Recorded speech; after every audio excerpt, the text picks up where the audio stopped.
Dobre. Bude fungovať? Áno, funguje.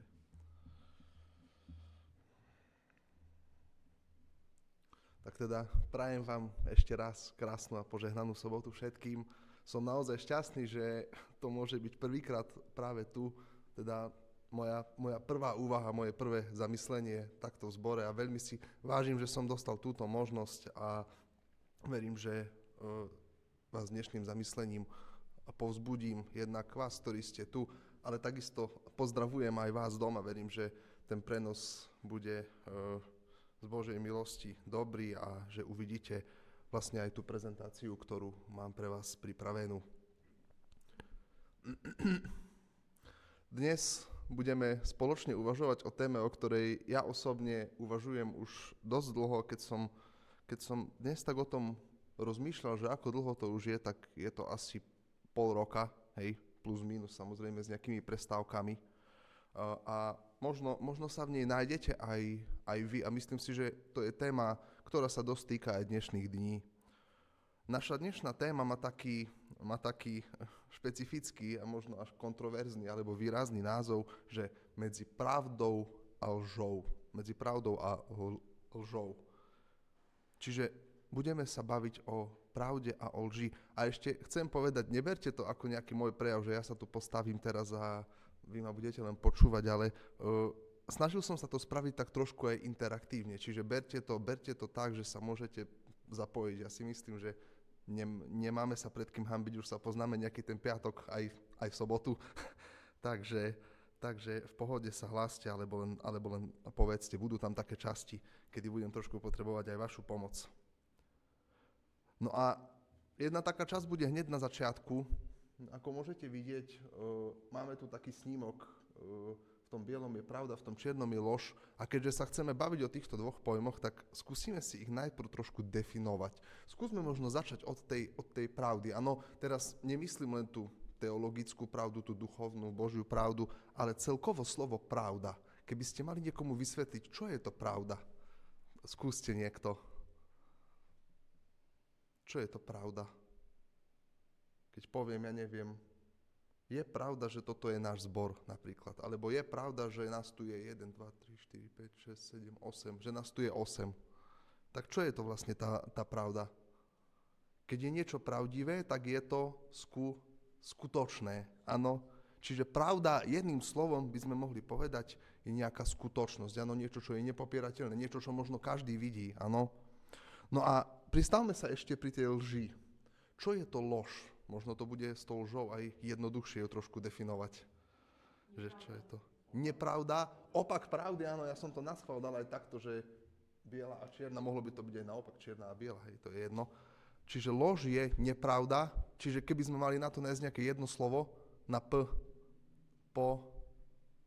nejaký podvod, áno, podvod. Čiže na tom by sme sa asi zhodli. Pravda je nejaká skutočnosť a lož je teda podvod, alebo opak pravdy.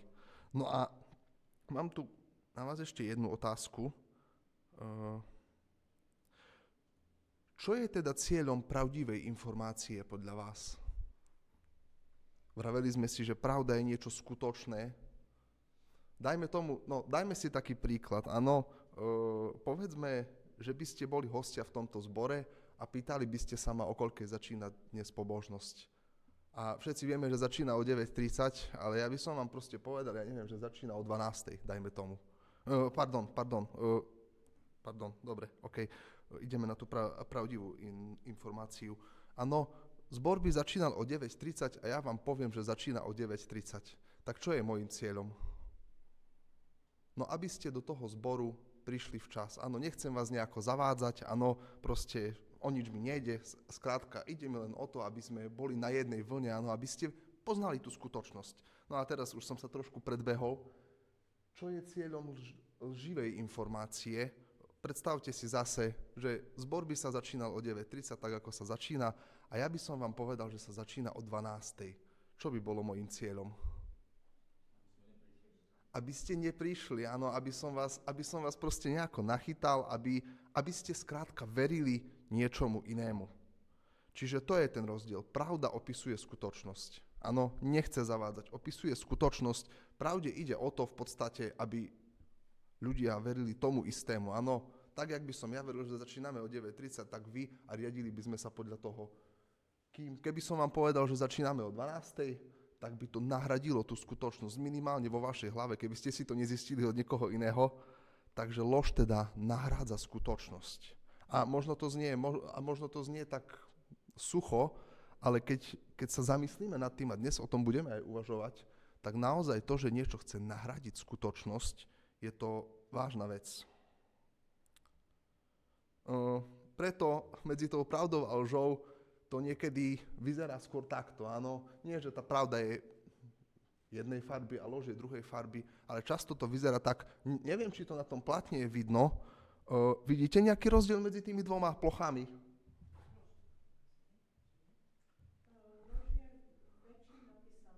Lož je väčším a mala by byť aj svetlejšia trošku tá lož, hej. Takže niekedy to fakt medzi tou pravdou a lžou vyzerá takto, lebo áno, my to síce vnímame tak, že pravda, dobre, to je to, čo je správne, lož je presný opak, však to je jasné, nie? Ale, a určite aj vy ste sa o tom už viackrát presvedčili, že naozaj medzi pravdou a lžou sa rozoznáva veľmi ťažko.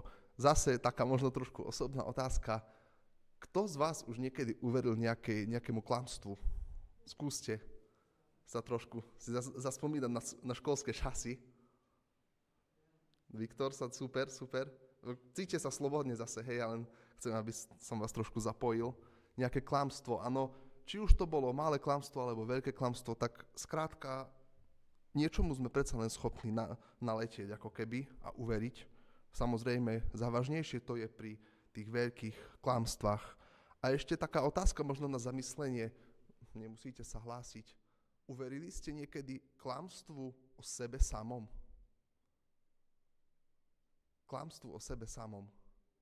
Neviem, či rozumiete, že čo tým myslím. Skrátka, že ste počuli nejakú lož, ktorá hovorila o vás samých niečo, čo nie je pravda. A vy ste tomu uverili. Ako kresťania, možno sa s tým potýkame aj denne, hej. Vieme skrátka, že tu je zlo. Dobre, tak tento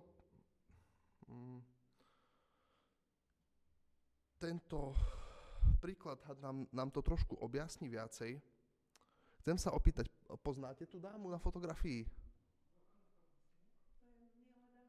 Výborne, áno. Som chcel povedať, keby ste nevedeli, že keď sa povie Milada Horáková, áno, je to teda doktorka Milada Horáková a tento slajd sa volá, že krivé priznanie. Pardon, ja tu mám o nej niečo napísané. Teda predpokladám, že keď ste vedeli, kto je, tak asi ju aj poznáte trošku. Nie teda osobne, žila dávno, ale... Takže doktorka Milada Horáková bola česká právnička a politička a obeť justičnej vraždy pri komunistických politických procesoch v 50. rokoch 20. storočia. Vo vykonštruovanom procese bola odsúdená za vlastizradu. V júni 1950 na príkaz prezidenta bola Horáková na dvore Pankráckej väznice obesená. No a teraz, že prečo vlastne? Komunisti z nej urobili líderku vymyslenej tajnej skupiny Direktória v záujme dosiahnuť falošné priznanie, teda na ňu jemne povedané tlačili. Súdny proces na príkaz prezidenta mal presný scenár. Prebiehal 8 dní a obžalovaní sa museli povinne naučiť repliky priznania.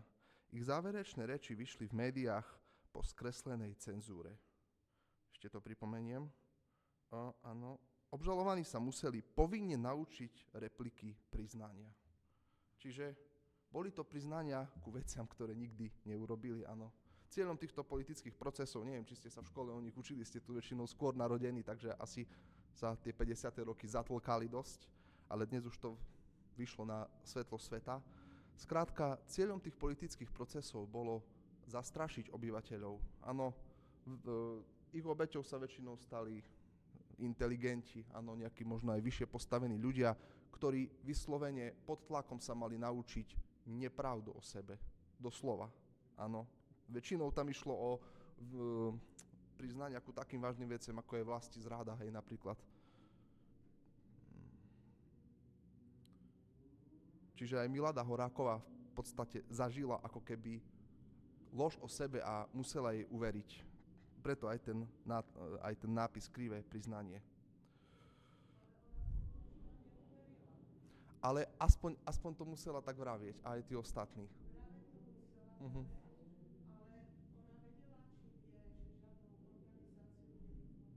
Tak toto áno, áno.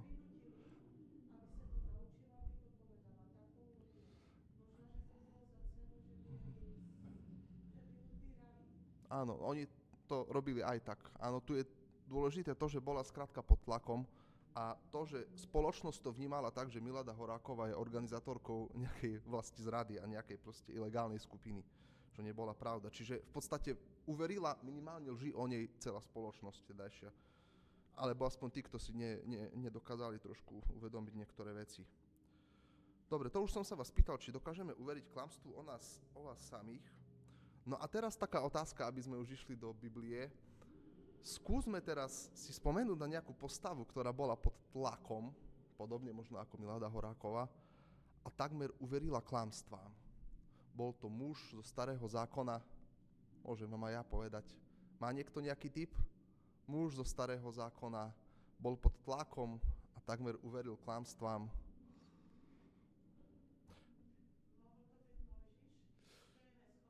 Mojžiš, no aj ten by tam možno pasoval, ale mám skôr na mysli, neviem, či to bude dobre vidno, mám skôr na mysli tohto človeka.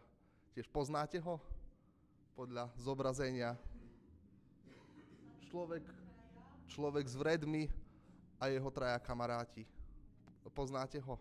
Takže dnes bude reč o Jóbovi. Áno, dnes bude reč o Jóbovi. No a keďže som si to pripravoval tak ako keby pre starších a pokročilejších, tak nebudeme sa už nejak do hĺbky venovať tej dejovej línii, iba si ju na začiatku trošku zrekapitulujeme, aby sme si pripomenuli ten príbeh a pôjdeme dnes trošku viacej do hĺbky. Takže teraz vás znovu prosím, skúste reagovať. Teda prerozprávame si ten Jobov príbeh v takej osnove. Skúsme možno začať s tým, viete si spomenúť, to je taká vedomosť možno ešte z detskej sobotnej škôlky, viete si spomenúť, ako začína ten Jobov príbeh? Skúsme možno začať tým, že kto to bol Job a aký život žil. No žil s Pánom Bohom, žil bez Pána Boha, bol pohan, alebo kto to bol? Zbožný človek, čiže žil život s Bohom. Áno, Job žije s Bohom a žije bezúhonným životom, tak sa to píše v Biblii. Dobre, skúsme ďalej. Bol by to idylický život, áno, žijem s Bohom, darí sa mi, áno, žijem bezúhonným životom. No a čo to narušilo? Aká situácia, aký moment? Nože v nebi, skúsim vám trošku pomôcť, áno, v nebi bolo zhromaždenie, na ktoré prišiel aj Satan a žiadal si od Boha jednu vec, respektíve chcel od Pána Boha jednu vec. No, Pán Boh vravel teda Satanovi, že či si všimol jeho služobníka Jóba, aký príkladný život žije, aký je duchovný, ako má Pána Boha rád. No a Satan teda začal, čo je mu vlastné, vyrývať, že Job to robí len preto, Pane Bože, lebo mu žehnáš. Takže Satan teda požiadal Boha, aby Joba mohli stihnúť nejaké nešťastia a katastrofy, a povedal, Pane Bože, uvidíš, keď sa mu toto stane, že sa ti do očí bude rúhať. Áno, čiže Job žije zatiaľ bezúhonným životom, zrazu Satan žiada čosi Boha a Pán Boh teda privoľuje, ale dáva Satanovi podmienku, len aby Jobovi nevzal jeho život. Dobre, čiže teda Job v dôsledku toho zažíva sled tragédií. Áno, vedeli by ste, no dobre, dostaneme sa ešte k tým tragédiám. Fajn. No a čo bolo ďalej? Job teda zažil nejaké tragédie a čo sa stalo potom? Viete si spomenúť? Skúste.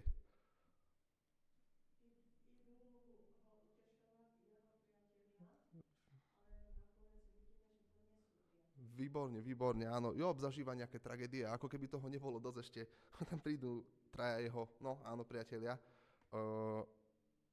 A teda prichádzajú muži a prichádzajú ho utešovať. Čiže začínajú sa baviť, áno, ten rozhovor s priateľmi. Začínajú sa baviť. No a ako to napokon skončí? Ešte tu máme taký posledný bod.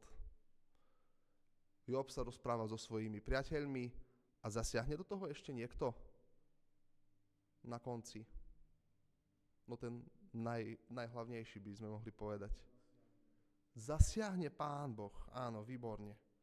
Čiže toto je taká stručná dejová línia, áno, Job žije s Bohom, Satan žiada Boha, aby Joba skúšal, Job zažíva sled tragédií, prichádzajú jeho kamaráti, jeho priatelia, Job sa s nimi baví, no a napokon prehovára teda Boh.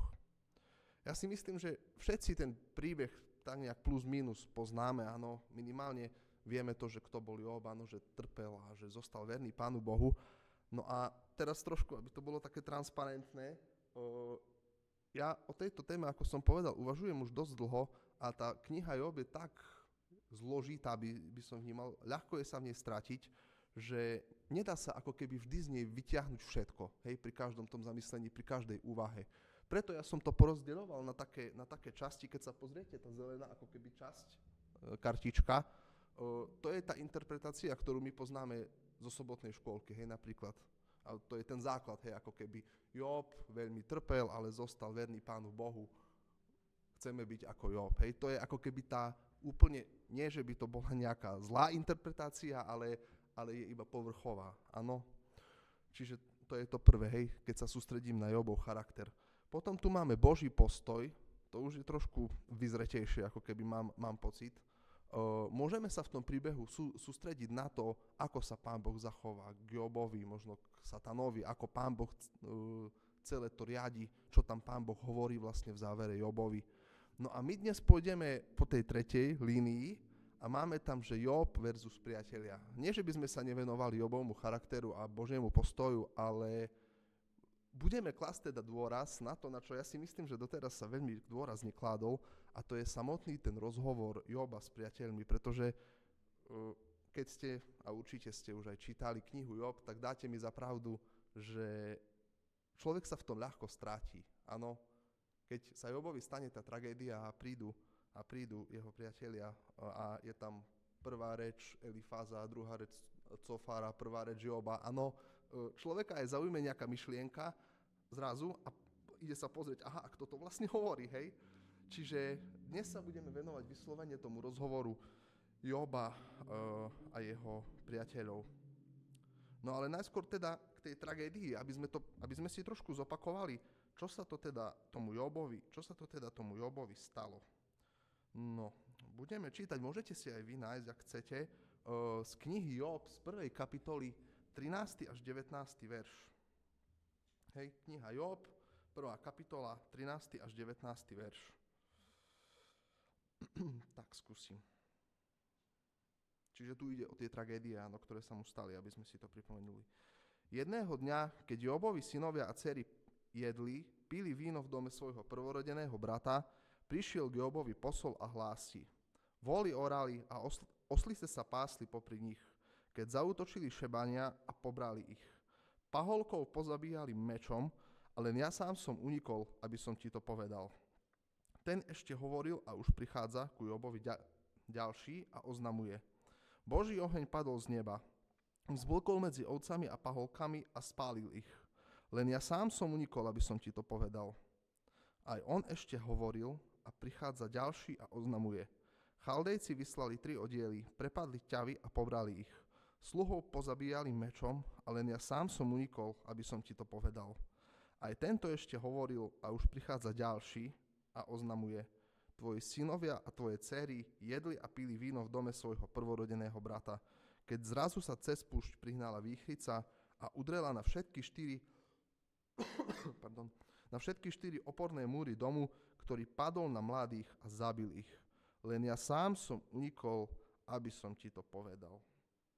No, dokážeme si to vôbec predstaviť? Si možno povieme, že sa nás to netýka, nemáme ani toľko ťav, ani toľko zvierat, ani toľko zamestnancov, ani toľko detí. Hej, čiže Job vlastne prichádza za krátky čas na popud satana, na popud zla. O čo všetko?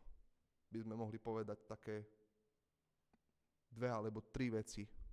Tie ťavy, áno, majetok a možno o to cennejšie a najcennejšie o svoju rodinu, teda o svoje deti. Zostal vlastne len on s manželkou. Čiže zostal v podstate bez majetku a bez rodiny. Mohli by sme to zhrnúť tak, že zručil sa mu celý život. Áno. A doslova zostal sám so svojou bolesťou. No a síce si to nebudeme čítať, ale možno si pamätáte, aj na tom obrázku sme to videli, že aby toho nebolo dosť, satanovi sa stále zdalo, že toho je málo, tak preto Job dostal ešte aj vredy hnisavé, áno, čiže to bola ťažká choroba v tej dobe, čiže nie, že len mal znútra bolesť, že ho všetko prišiel, ale ešte aj zvonku mal bolesť, áno, musel sa škrabať tým črepom. No a do tejto situácie prichádzajú jeho priatelia a čo je zvláštne, že prvých 7 dní vlastne, keď ho uvideli, tak začali plakať a prvých 7 dní si sadli k nemu a len proste ticho s ním sedeli, hej. To sa veľakrát aj vraví, že keď sa niečo, nedaj Bože, tragické stane, takže je dobre možno neutešovať, ale len ako keby zdieľať ten bôľ. No ale po tých 7 dňoch priatelia začínajú prehovárať a to je asi tá škoda, alebo pre nás to nie je škoda, lebo aspoň sa z toho niečo môžeme naučiť. Čiže priatelia sa snažia zdôvodniť Jobovú tragédiu a radiť mu a Job sa obhajuje. A tomu sa dnes budeme venovať. Ja som sa pokúsil vybrať nejaké z tých rád priateľov, mám ich tu v prezentácii, čiže ak chcete, môžete sledovať spolu so mnou. Nepísal som presne, odkiaľ to je, aby sme sa v tom nestracali, ale snažil som sa vybrať také tie najvýraznejšie pasáže, áno, ktoré niečo Jobovi vravia. Čiže ideme na to. Rady priateľov 1. Áno, spojím to nie, že čo hovorí ktorý priateľ, boli tam traja, áno, tak som to spojil takto. Čiže prvá rada. Len sa rozpomeň, či niekto nevinný zahynul a kde boli úprimní ľudia vykinožení. Ako to ja vidím, tí, čo orú neprávosť a sejú trápenie, ich aj žnú. Čo sa to snaží Jobovi povedať?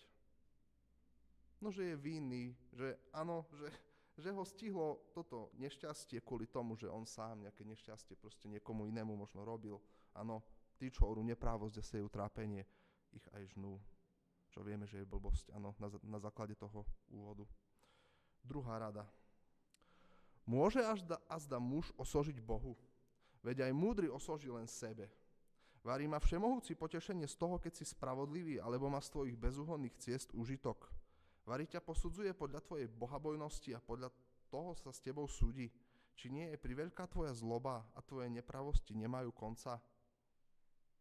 Niečo na podobný štýl trošku, áno, len už to hovorí čosi aj o Pánu Bohu, ten ďalší priateľ.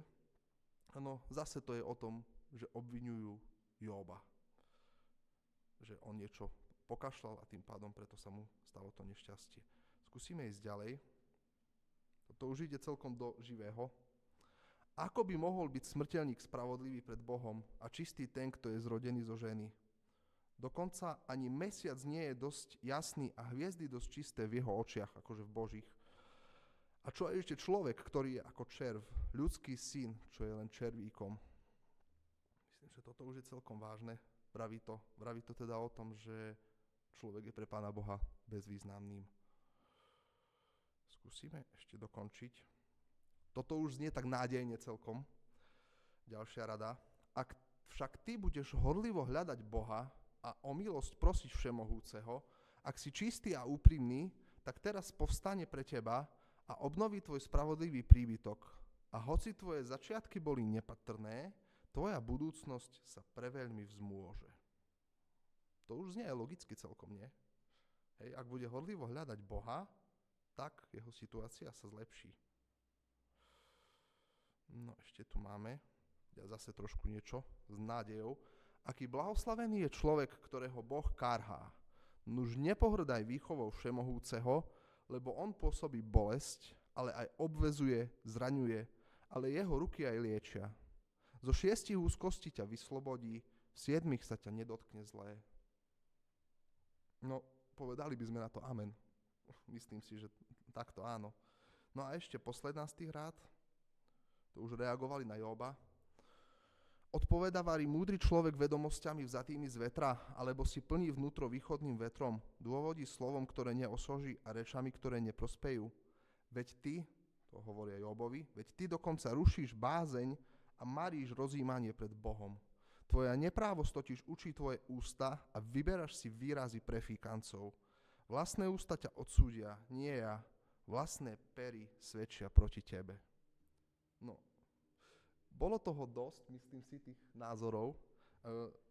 Zámerne som ich tam dal toľko, aby ste sa trošku vžili do kože Joba, že po 7 dňoch by niekto do vás začal húčať proste čosi takéto, áno. A vy neviete možno, kde je pravda a kde je lož. No a moja otázka teraz znie, vedeli by sme nejako definovať a povedať nejaké veci, k čomu vlastne tí priatelia vyzývajú Joba týmito rečami a týmito radami. No čo sme tam mali?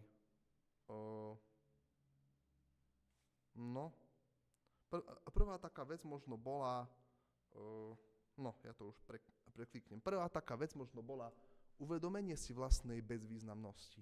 Áno, čo je, akože, keby sme to tak vzali z dnešného pohľadu a toho, čomu veríme, tak nie je to akože úplne vedľa, pretože uvedomujeme si, že bez Pána Boha by sme boli ničím, áno, ale predsa len je v tom nejaká lož.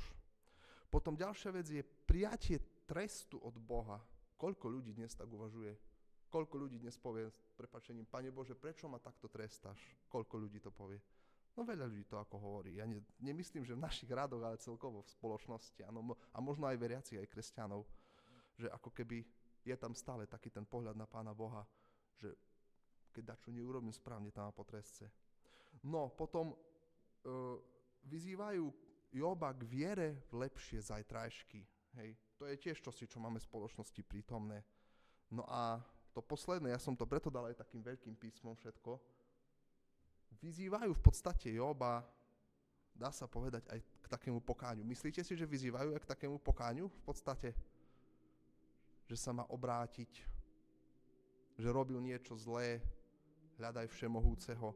Ja si myslím, že by to mohlo byť aj pokánie, ale čo je jasné z toho, že všetko to vyzerá ako také dobré veci, neškodné veci, áno, že to sú rozumné v podstate nejaké reči. No a teraz, ako reaguje Job na svoju tragédiu? Potom si to porovnáme. Čiže prvá reakcia, to bolo tesne po tej tragédii. Potom sa Job ozval a zlorečil dňu svojho narodenia, keď povedal, nech zhynie deň, keď som sa narodil a tá noc, čo povedala, chlapec sa počal. Nech stemnie ten deň, nech sa on nezaujíma Boh z hora, nech na nezasvieti ani lúč svetla, nech si ho kúpi tma, nech na ňom spočinie tieň smrti a nech sa ho cez deň zmostia chmári. Prečože som sa nenarodil mŕtvy, nezahynul som len, čo som vyšiel z lona matky. Keby sme také počuli niečo, možno by sme povedali, Job, ale ty sa tak rúhaš teraz. Počkať, dobre, skúsime ďalšiu. Tu reaguje Job na svojich priateľov a na ich rady, áno. Ja však budem hovoriť so všemohúcim a chcem sa obhajovať pred Bohom, zatiaľ čo vy zliepate lži. A ja by som vedel hovoriť ako vy, keby ste boli na mojom mieste, hromadiť slova proti vám a pokyvovať nad vami hlavou. V nejakom prípade vám nedám za pravdu.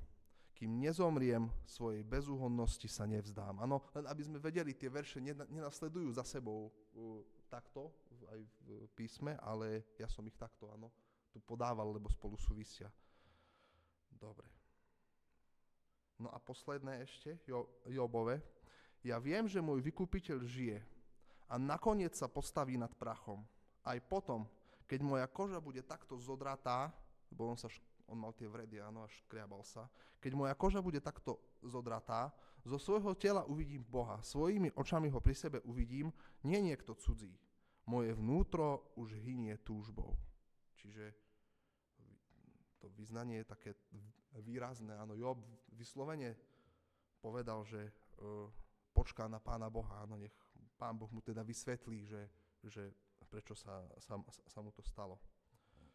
No a čítal som vám síce rady tých priateľov, ale predsa len ten biblický jazyk je trošku taký archaický, áno, človek sa v tom stráca, takže na základe nejakých zamyslení iných a interpretácií tejto knihy som sa pokúsil v krátkosti prepísať rady Jobových priateľov do moderného jazyka. Áno, čiže preto som tu dal aj tých 4 moderných chlapíkov, keby možno sa Jobov príbeh stal dnes, tak čo by mu hovorili? Job, ak ťa zastihla tragédia, ak sa ti nedarí, pravdepodobne si ty alebo tvoji blízky nejakým spôsobom veľmi zhrešil. Odišiel si od Boha a tvoje nešťastie je iba dôsledkom tvojho odlúčenia. Boh totiž nikdy neopustí nevinného človeka. Obnov svoju vieru a nauč sa Bohu dôverovať. Prestaň sa vyhovárať. Buď k sebe úprimný a neskrývaj všetko to zlé, čo si doteraz spravil. Vyznaj to a rob pokánie.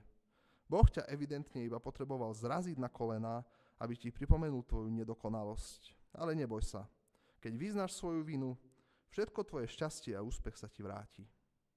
Job, prišli sme ti pomôcť a podporiť ťa, tak si skús vážiť náš záujem o teba a tvoj problém. Ak pohrdáš našimi radami, pohrdáš aj Bohom a jeho výchovou. Neber to v zlom, ale teraz si reagoval dosť útočne a nie veľmi zdravo. Vieme, prekonávaš teraz veľkú traumu, ale možno by nebolo zlé, keby si začal hľadať nejakú odbornú pomoc. Neodmietaj rady a skúsenosti iných, lebo nakoniec zostaneš úplne sám. Hlavne zo seba prosím, prestaň robiť spravodlivého človeka. Tádiaľ cesta nevedie. Boh ťa nechce mať spravodlivého. Ozaj, veď nikto z nás ani nemôže byť spravodlivý pred Bohom. Takže prestaň stavať na svojej bohabojnosti, lebo nepochodíš dobre. Ľudský život je aj tak príliš bezvýznamný na to, aby bol pre Boha dôležitý. No čistý balzam na dušu, čo poviete. Hej? Skrátka, v tom modernejšom jazyku možno je to ešte také ostrejšie a viac sa nám otvárajú oči. Hej?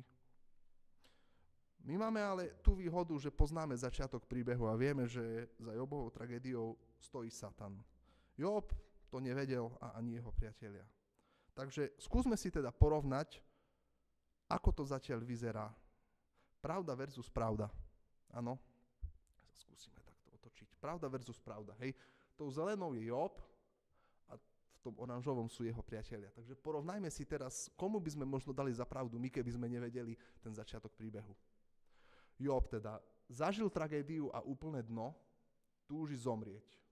Nechce si priznať vinu, odmieta zmenu zmýšľania, snaží sa umlčať svojich priateľov, bol tam taký moment, vyzýva Boha a žiada vysvetlenie, ohrádza sa voči všetkým hlasom zvonku. To je Jobov profil, keby sme to hodnotili z hľadiska tých medziľudských vzťahov a komunikácie. A teraz jeho priatelia. Prišli navštíviť priateľa v núdzi. Trávia s ním čas. Pomáhajú mu nájsť východisko z problémov. Trpezlivo vysvetľujú, napomínajú blúdiaceho. Snažia sa obhajovať Boha. Pôsobia rozvážne a rozumne. Hovorím, skúste sa zamyslieť trošku, že keby sme fakt nevedeli ten úvod príbehu a dajme tomu by sa to stalo niekomu, nedaj Bože, v našom okolí, ako by sme na to pozerali. Kto má pravdu? Kto je ako zmyslov zbavený a kto má akože pravdu? No, myslím si, a ja sám som sa pri tom prichytil, že by som určite dal za pravdu skôr Jobovým priateľom. Áno. Lebo pôsobia uhladenie doslova. Áno. Tento tu je nejaký, áno, ktorý síce prežil obrovskú tragédiu. Ja neviem, či niekto naozaj taký bol, kto toto prežil, takú tragédiu, ale skrátka, no, poďme ďalej. Čiže cez tú optiku medziľudských vzťahov, keby som to mal zhrnúť, Job evidentne zlyhal a zlyháva ďalej a je na dne. Áno. A ešte v podstate aj sa snaží umlčať svojich priateľov. Sú tam také momenty, keď chcete, si môžete prečítať potom. No a priatelia evidentne nezlyhávajú a snažia sa radiť. A teraz je to taký dôležitý moment. Nepíše sa to síce v knihe Job, ale ja si myslím, že Job si tie otázky kládol. To je tá otázka, čo sa väčšinou pýta skoro každý, keď sa mu stane nejaké nešťastie. Prečo práve ja? Myslíte, že Job si kladol takú otázku? Možno ju nevyslovil nahlas, ale minimálne takú myšlienku, ak to jazyk vtedy dovoľoval, tak minimálne takú myšlienku mal. Prečo práve ja? Prečo nie oni? Zoberte si, že tí Jobovi priatelia, Job bol bohatý človek, vplyvný, starší, čiže tí priatelia asi tiež neboli nejakí mladíci, tiež asi neboli nejakí chudáci, čiže v podstate vedeli aj o Bohu, čiže boli v podstate zvonka, by sme povedali, takí ako Job. Vplyvný, bohatý, s nejakým základom poznania Boha a duchovná a viery. Prečo sa to nestalo práve im? No a tu je teraz tá otázka, tá posledná, ktorá ide do živého celkom. Čo ak majú naozaj pravdu? Skúsme sa vžiť do Joba. Niečo sa vám stane, chcete sa držať Pána Boha, neviete, prečo sa vám to deje, prídu traja chlapi a nedosť, že sa vám stala tragédia, ale ešte do vás hučia, že veríte niečomu úplne zlému a máte to zmeniť. A tu je možno to prepojenie na Miladu Horákovú.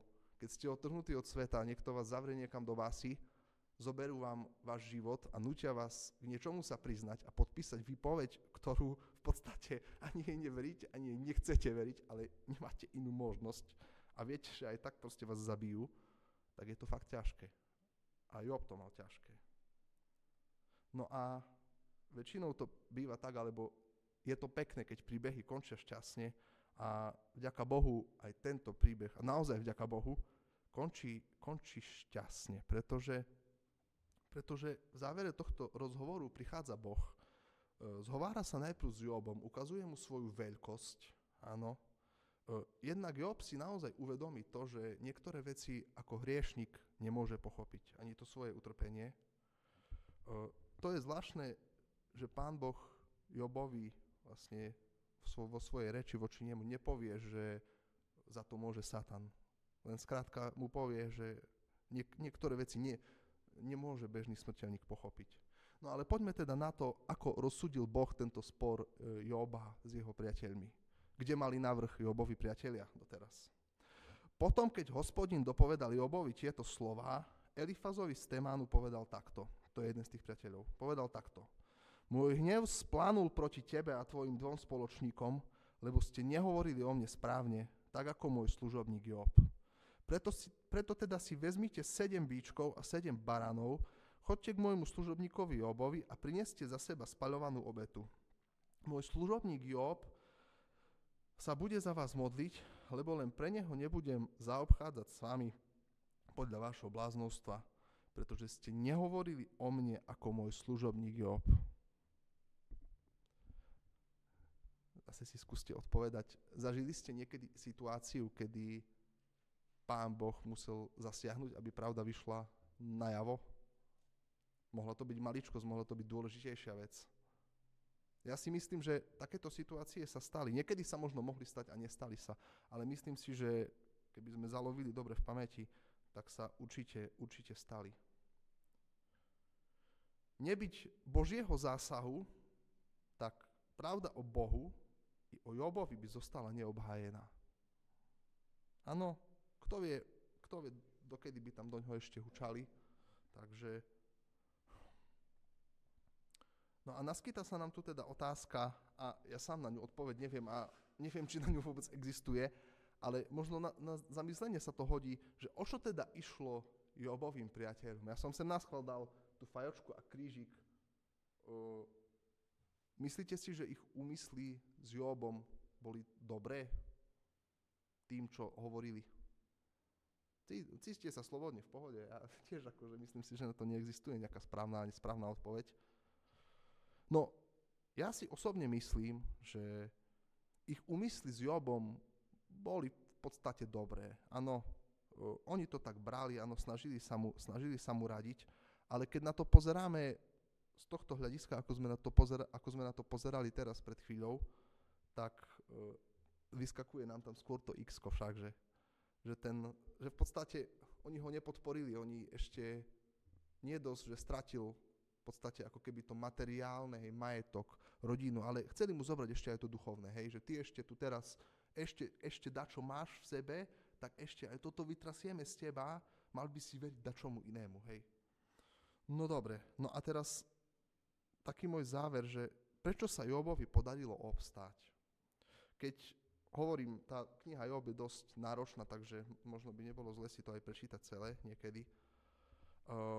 Job bol teda v ťažkej situácii a mal ako keby dve cesty.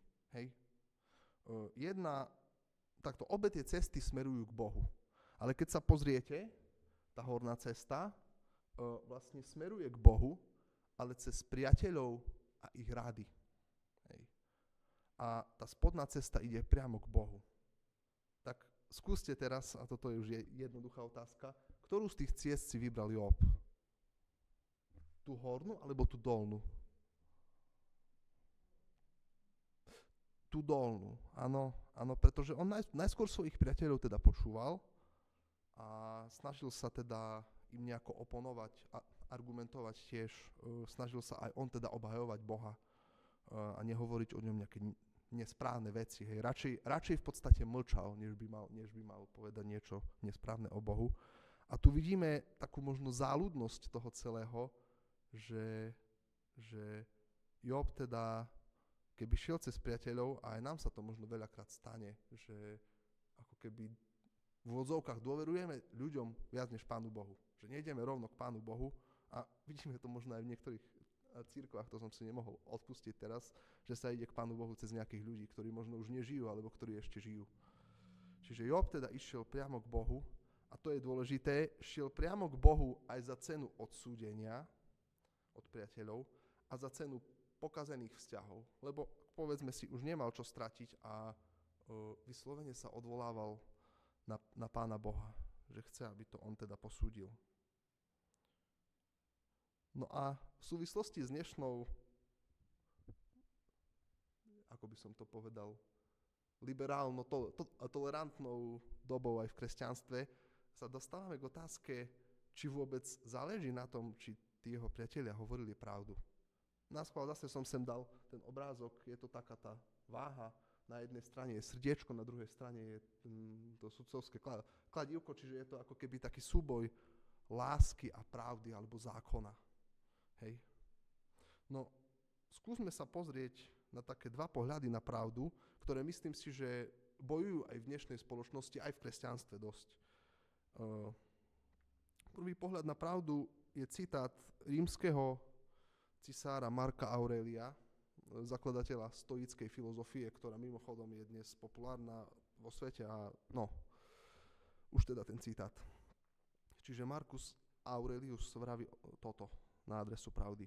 Všetko, čo počujeme, je len názor, nie fakt. Všetko, čo vidíme, je len perspektíva, nie pravda. My to možno poznáme ako také, že každý má svoju pravdu. Už ste to asi počuli niekedy však.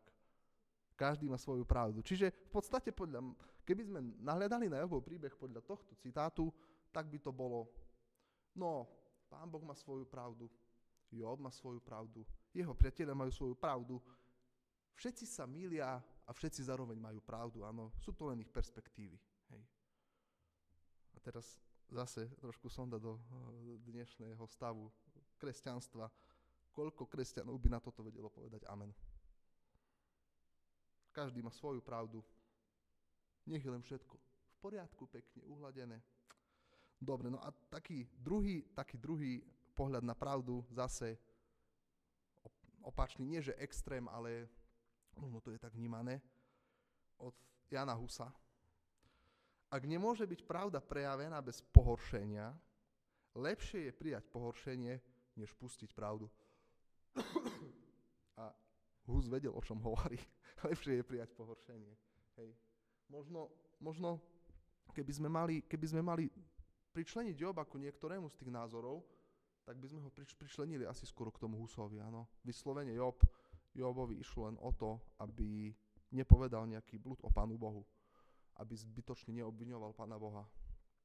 Áno.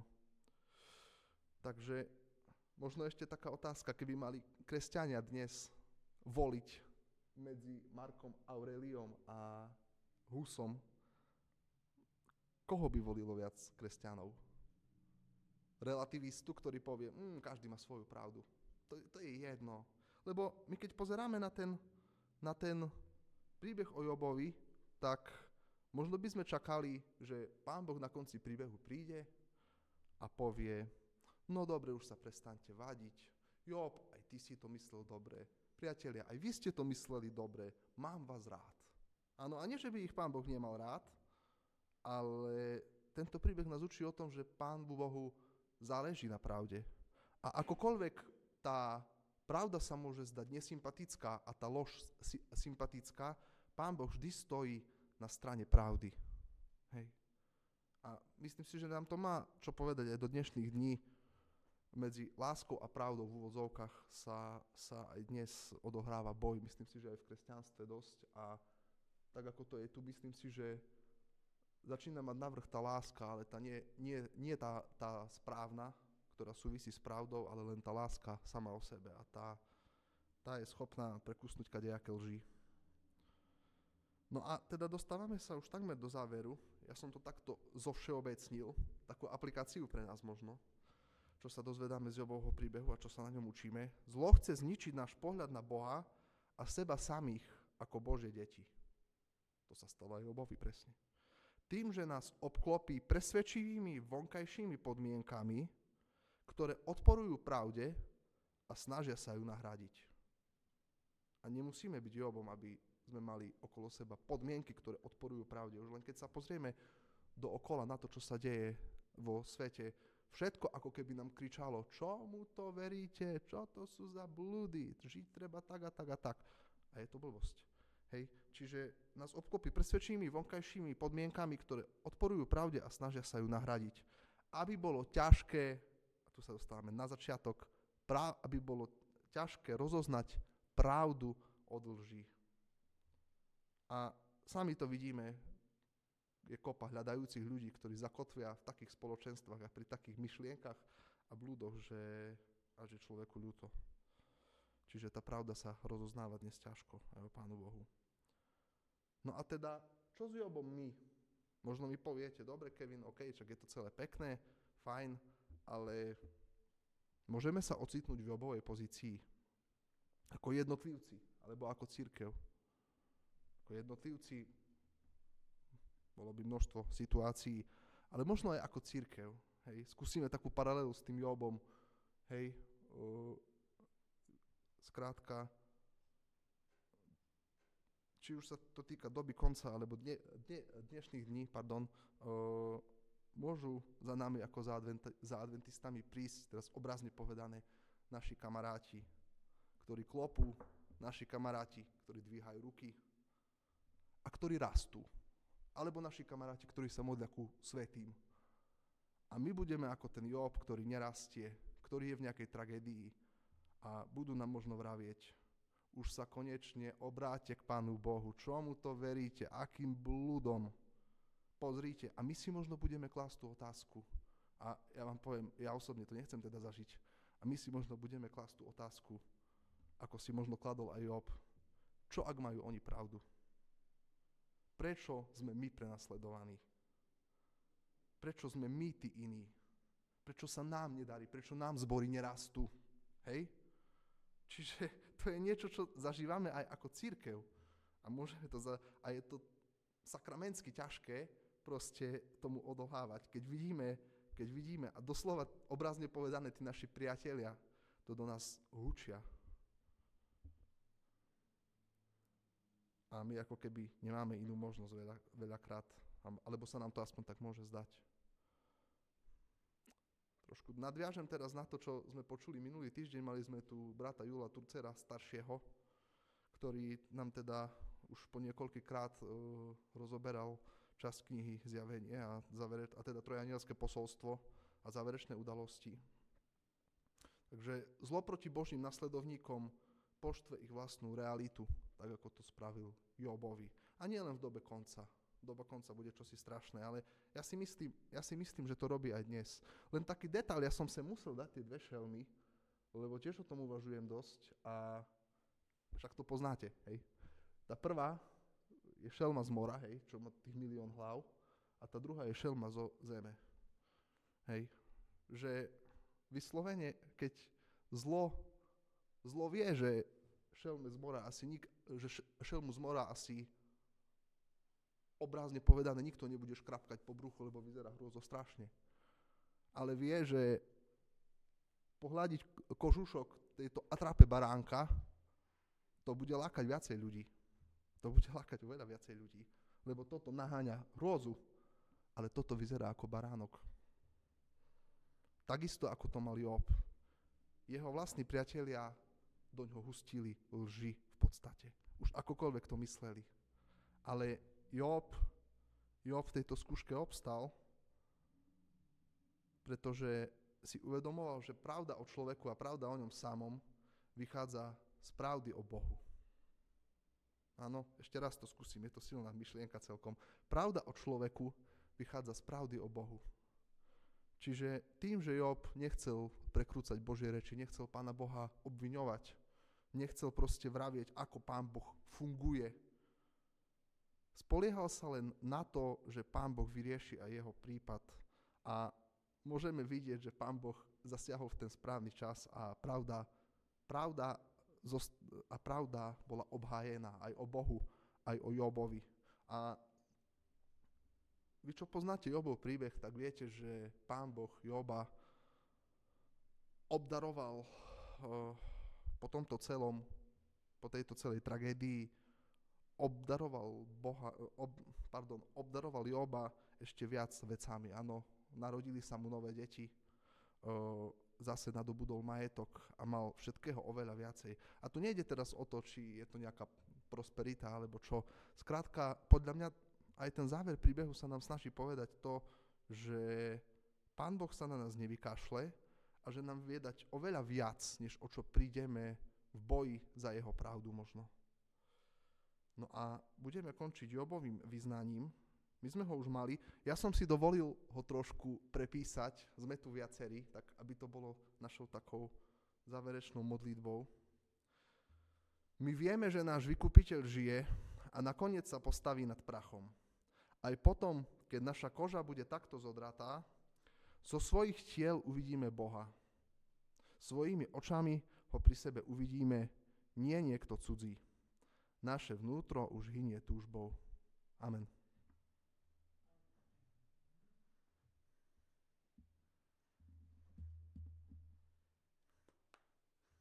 Dobre, nechá takej.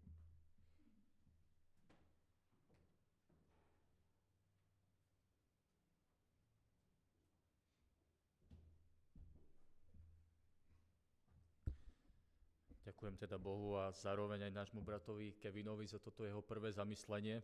Dúfam, že nie posledné.